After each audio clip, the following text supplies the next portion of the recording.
Hey, what's up, guys? Welcome back to Guys at Magic. This is Hunter and Shane again. Say what up, Shane. What's up, nerdy boys and girls? That's different. I like mixing it up. Apparently so. Before we get started, don't forget to hit that subscribe button. Once again, we are almost at 3,000 subscribers. So help us out, help the channel, stay up to date with all of our content.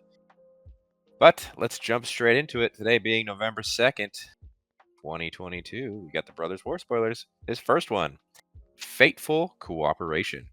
Fateful Cooperation is 3 and a black for a sorcery. It says choose target artifact or creature you control, draw cards equal to its mana value, and opponent gains control of that permanent. What? You got black card draw, dude. Yeah, but you were making me really like this card to the very end.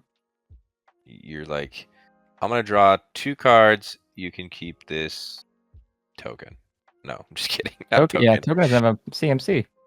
You can keep the Bank Buster. That would be insane. Yeah, but I don't want to do that. Yeah, me neither.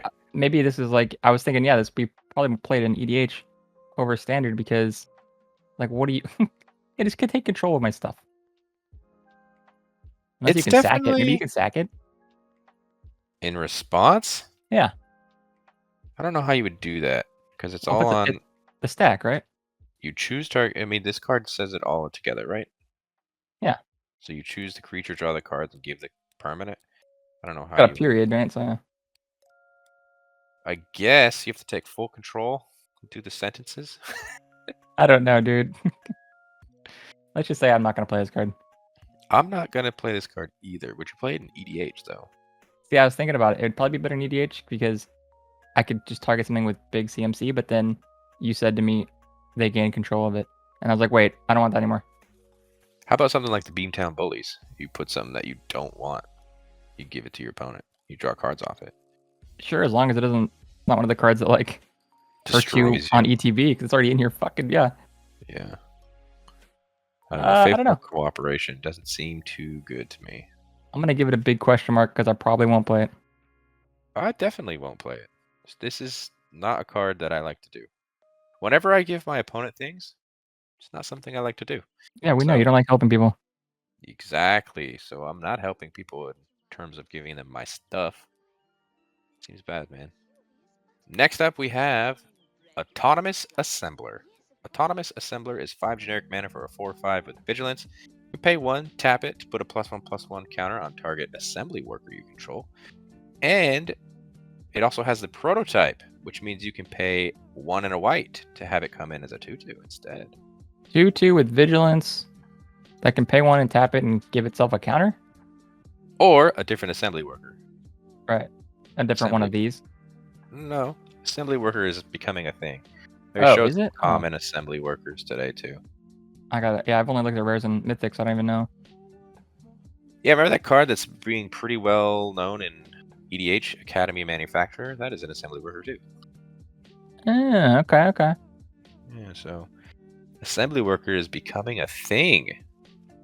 That seems good, though, for 2 mana. I'm not going to lie. Does seem pretty good. I mean, you can also pay the 5 mana, make it come in bigger. That's true. I love the prototype. I love its flexibility. Make an assembly worker deck. Let's see it. I feel like unless they were decent, it might just be maybe a limited archetype, the draft archetype or something. It's true. I mean, there's some ones that we saw today that like does things if you had all 3. So it's like the Urza of creatures? Pretty much. Interesting. So yeah, assembly workers are a thing apparently, and I don't know how to play them. That's a solid review. There's my review. Anonymous Assembler. Seems pretty good though. It does seem good. Prototype seems good. Prototype, once again, seems pretty good. Next up, Exaggeration. Exaggeration is 5 and 2 red for a sorcery. It says each player reveals a number of cards from the top of their library equal to the number of non-land permanent they control. Put all permanent cards revealed that way onto the battlefield and put the rest into their graveyard. Wait, what? Mm-hmm. So each player gets to have these on their field, not just you? Yeah, so each player is going to do the same thing. where they're going to reveal the number of cards from the top of their library equal to the number of non-land permanents they control. And then you put all permanents equal to that number onto the field. Okay. So unless you have just like a ton of mana and you go ahead and use a Cyclonic Rift and then you use this, your opponents don't get anything, but you get a bunch. Or, I mean, I guess if you are going super wide with token boys, and maybe your opponents only have like 3, but you have like 10.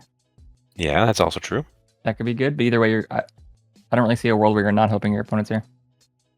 Oh, you're definitely helping them. Yeah, that's what I'm saying. Like, your Cyclonic doesn't. I mean, that's if you have a shit ton of mana. Yeah. At that point, what? So you have infinite mana and infinite creatures, so probably already winning. It seems like a bit of exaggeration. Ah, it's funny, dude. Got him. Hey, I know David loves us talking about him in each video. He loves chaos and randomness, so he'll love this card, right? This is pretty chaotic. I'm not gonna lie. It is definitely random. I'm kidding. He would hate this card. You definitely whiff if you're not running a lot of permanents. Yeah, this doesn't. I mean, I'm sure someone in the comments will let us know. Hey, what about this combo? And we're like, oh shit, yeah. Oh yeah, that combo. The thing with that also attaches this for 7 mana still. It's still 7 How about mana. this interesting card? It is very interesting. Will it see any play in Standard? Absolutely not. I can't imagine this thing playing Standard. I cannot fathom a world where this sees play. I am not exaggerating, Hunter. Oh, you're not, are you? I'm not. All right. Well, hey, guess what? We got a human soldier to talk about. Ooh. This is Skystrike Officer. Skystrike Officer is 2 and a blue for a 2/3 creature, human soldier. It's got flying. It says when it attacks, create a 1/1 colorless soldier artifact creature token. And you can tap 3 untapped soldiers you control to draw a card. It seems like a playable card in the soldier deck if that becomes a deck. Yeah, I really want to build a blue-white soldier deck now. Yeah. I've been saying it since that card was spoiled, but I am still saying it.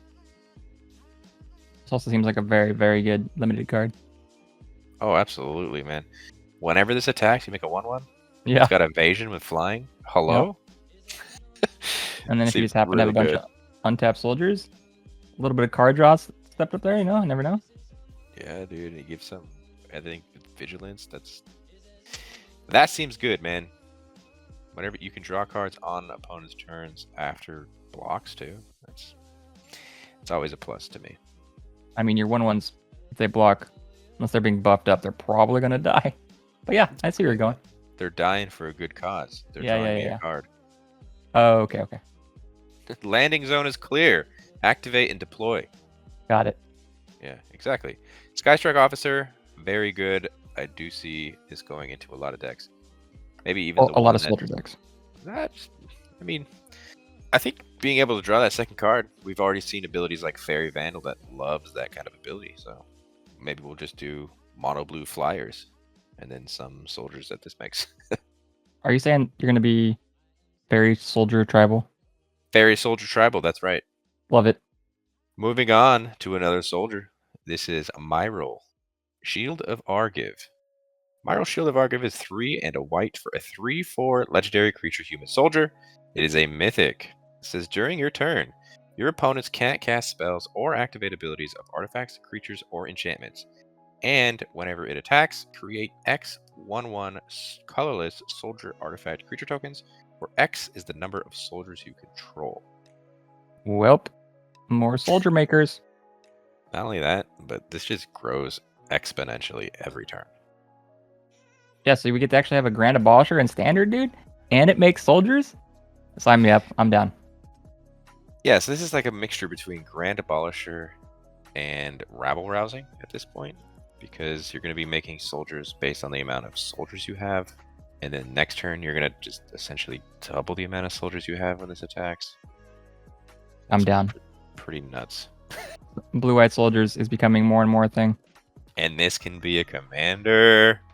Oh, well, yeah. Spoilers. Yeah. But then you can't be white blue though, dude. Damn it. Mono white soldiers, dude. That's in your wheelhouse. I'll let you take over that. I already have a mono white humans. Why not just tweak it just a tad? Upgrade them to soldiers, baby. But yeah, I think Myrel Shield of Argive is going to be the helm of this deck we've been talking about.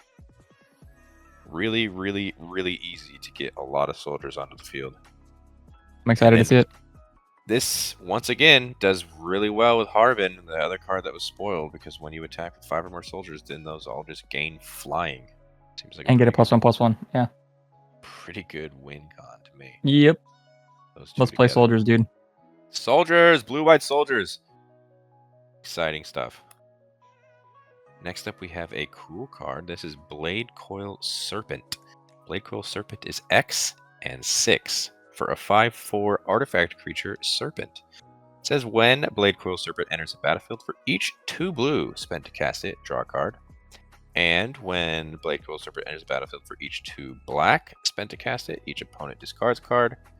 And when it enters the battlefield, for each 2 red spent to cast it, it gets +1/+0 and gains trample and haste until end of turn.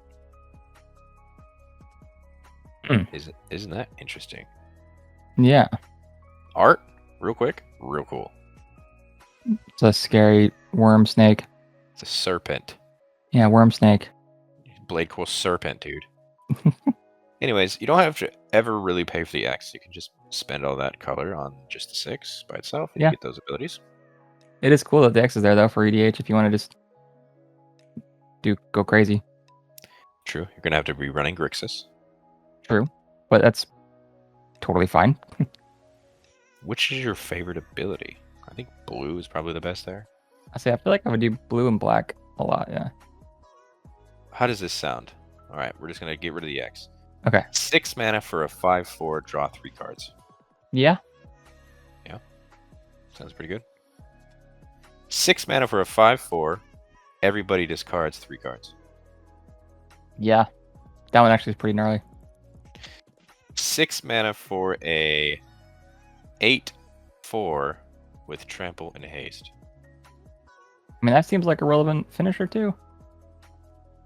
That's obviously, I'm just saying. Yeah, as Or- the exaggerations, yeah. Or 6 mana for a 5/4, draw a card. Each opponent discards a card, and it's +1/+0 trample and haste. I think that one's probably well-rounded. In It's a very world situational. where you specifically use all 2 of each color, just for the But yeah, 6. Yeah. that is so specific.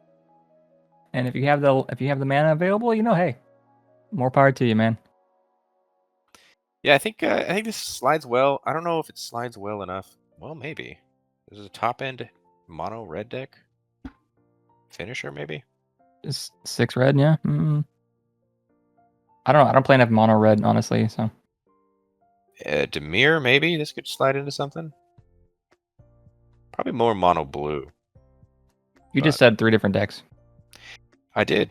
That I'm makes just me trying to- think that it's very flexible. It definitely is flexible. I'm trying to find it a home. Don't know if I could find it. Bladecoil Serpent. Where are you going, buddy? Which deck are we shit, going? in? mono black, dude. Make them Mono black. discard. Make them discard. Yeah, but I'm excited for these cards, man. This is some interesting card design. Moving on to another artifact creature. This is Cityscape Leveler. Cityscape Leveler is 8 generic mana for an 8/8 artifact creature construct. That's trample. It says whenever you cast this spell and whenever it attacks, destroy up to 1 target non-land permanent. Its controller creates a tapped Power Stone token. It's also got an unearth cost of 8 as well.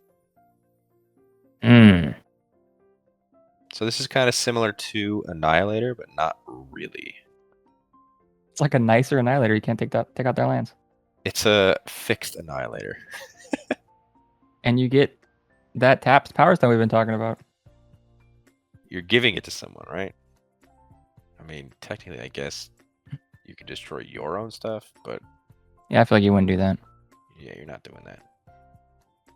8 mana for an 8/8 trampler is nothing to scoff at, however. This is definitely a limited bomb. I think that's where it's gonna live, is limited, honestly, dude. In what world are you... Like, is there a threat that scary, I guess, where you can just be like, all right, I got rid of your big scary threat and gave you a Power Stone. Is for 8 mana, is that worth it? No. So like, Yeah. I'm seeing this. If you pull this in draft, you pull this in a pre-release. This goes into any deck because it's generic mana. So Yeah. this is just an absolute beater, and you are so sad if you run into this. I mean, the person that has the removal will be so happy. Yeah, hopefully you get the right removal. Cityscape Leveler, however, I will just finish up by saying is just a powerhouse. It is a leveler of cities. Hey, we've known the original leveler too that David plays with. This ain't no leveler. It's true, that leveler's way meaner. Next up, we have Misery's Shadow. Misery's Shadow is 1 and a black for a 2/2 creature Shade. It says if a creature an opponent controls would die, exile it instead. You also pay 1. Misery Shadow gets +1/+1 to end a turn. This seems real good. I mean, it's not as good as Death Shadows, but hey. Misery, right there. Misery Shadow. The bet, like, this is just, like, man, it's just such a good card just to sit, right? You could have mana open. You can threaten to kill people's stuff by pumping it up on blocks. If things die, they just get exiled. Yep. No more graveyard. Yep. No more graveyard recursion. Yeah, it's a very good card. Misery Shadow is seeing play in mono black. No, really? I think honestly it would probably replace. I know it's 1 extra mana, but Evolved Sleeper. I'm gonna say no, you're crazy. I'm gonna say no, you're Hear crazy. me out. I know you got to make it into a 2/2 by paying 1 with Evolved Sleeper, so technically you're paying the 2 already, right? Right. So then the next one you have to pay how much to make it a 3/3? 2 2. more. Yeah. I pay 1 to make it a 3/3 to end a turn. I don't know, man. Yeah, but the one that you're paying into this that turns into a 3/3 doesn't have Death Touch, doesn't trade up. And then also you could pay again and infinitely draw a card. You're crazy. Or how about Cult Conscript? That could go. I'll right? let you argue that one better, but Evolved Sleeper should definitely not leave the deck. I don't know. I think in a world, this replaces a black creature. In a world. In a world, Misery's Shadow replaces a creature. There you go, man. Where's my voice? That was a good voiceover. My movie trailer voice. Misery Shadow. Very good. Moving on to Rootwire Amalgam. Rootwire Amalgam is 5 generic mana for a 5/5 artifact creature golem. It has an ability where you can pay 3 and 2 green to sacrifice it and create an XX colorless golem artifact creature token where X is 3 times Rootwire Amalgam's power. It gains haste until end of turn, activate only as a sorcery. Also has a prototype cost of 1 and a green, which then would come in as a 2/3 instead. So the 2/3, you pay 5 and you'd get a 6/6? Yeah, you would actually get a 6/6. Is that good? You pay 7 mana for a 6/6 with haste? I don't know. I don't honestly know. I like that it's the prototype of 2 for a 2/3. That's the relevant body, and then I guess later in the game, if you have mana just sitting around, you can upgrade it, I guess. Yeah, I mean, same thing with the 5 mana. Like, is 10 mana for a 15/15 with haste good? Yeah, the thing that sucks here is that you're doing it as sorcery, so there's no trickery to be had here. They see it coming from a mile away. It's true. Only problem is it doesn't have trample either, so. Yeah, so a 1/1 chumps it, which that sucks. But I mean, I guess the haste is relevant. Yeah, I think it's pretty cool. This just again seems like a pre-con kind of card to me. What do you mean by pre-con? Like it's just not like it'd be a card that you find in a pre-con deck, where it's not horrible, but it's not like the bee's knees. The bee's knees. Well, I mean, I don't know. I guess I could just like coming from a limited space. I think this is pretty good. It just sits there. I agree. As soon as you get that basically just the next turn, right? If this comes down turn 5, your very next turn, sink that 5 mana into this. It's now a 15/15. That's true. So, seems pretty good. That's why it's mythic, I'd say. Your homies, if your boys got a removal, then you're just big sad. But I get it. Big sad, bit sad. But Rootwire Amalgam, I like all these cards, man. Yeah, man, I'm a big fan of Prototype as a mechanic. I think it's a slam dunk. Definitely. And I hope to see it in other sets as well. I hope it's not like we've seen Power Stone kind of come over slowly from Dominaria United. Hopefully we see Prototype in the next set. Yeah. But you know what else do you love? What? Blueprints. I love blueprints, dude. We got some blueprints here. We've got the remainder of all of the blueprints. These are all the uncommons that we have yet to talk about. So let's just go through them real quick. We have Bonesaw, Burnished Heart, Chromatic Star, Elsewhere Flask, Foundry Inspector, Ichor Wellspring, Liquid Metal Coating, Pristine Talisman, Self-Assembler, Sigil of Valor, Soul Guide Lantern, and Springleaf Drum. So yeah, these are the final cards. Do you have a favorite from this set? Chromatic Star is pretty cool. Burnished Heart's pretty cool. I mean, Springleaf Drum. Love that card. I think as art, I say Bonesaw. Oh. Yeah, I could agree with Bonesaw that. looks pretty cool. I could agree. But all yeah, these, like, again, these are all slam dunks again. Why did I say slam dunks twice? Got Spring- basketball in the brain. Basketball on the brain, baby. It's football season, but it's also basketball season. Springleaf Drum, good reprint. It's a good one. Got a lot of good reprints here. I think the value that they were saying of all of these cards put together is over $250. Wow. Which is really good for the reprint community in terms of we need them to be reprinted. Yeah. Because they shouldn't be that much money. But for the audience, do you guys have a favorite one of these? These are pretty cool. I like these a lot. How about just overall? Do you have a favorite of the artifacts? We are finished with the blueprints. We will not be seeing any more tomorrow. That's a bummer. That's all right. But that is going to do it for us today. Again, coming at you from November 2nd, 2022. Another day, another set of spoilers from Brothers War. Do you have a favorite from today, Shane? I'm going to go with Myrel, dude, because I really want to see the soldier deck become a thing in Standard. I was going to go with Myrel as well. That is a big, big card that I'm a fan of. And maybe, spoiler alert, you may even see me high on it in our Commander Grades video, which is coming out after the set has been fully announced. Stay tuned for that one. Let us know down in the comment section below what your favorite was today. Don't forget to hit that like button if you liked the video. Subscribe to the channel if you haven't done so already. Check the description for our Instagram, our Twitter, our TikTok. That is @GuysThatMagic on all of those. Follow us especially on our Instagram because we do post not only the cards we talk about today, which are the rares and the mythics, but we also post the commons and uncommons as they are released. So if you ever wanted to see anything like that, come by and check our Instagram. But until the next video, hope you guys have a great rest of your day. Peace. Bye-bye.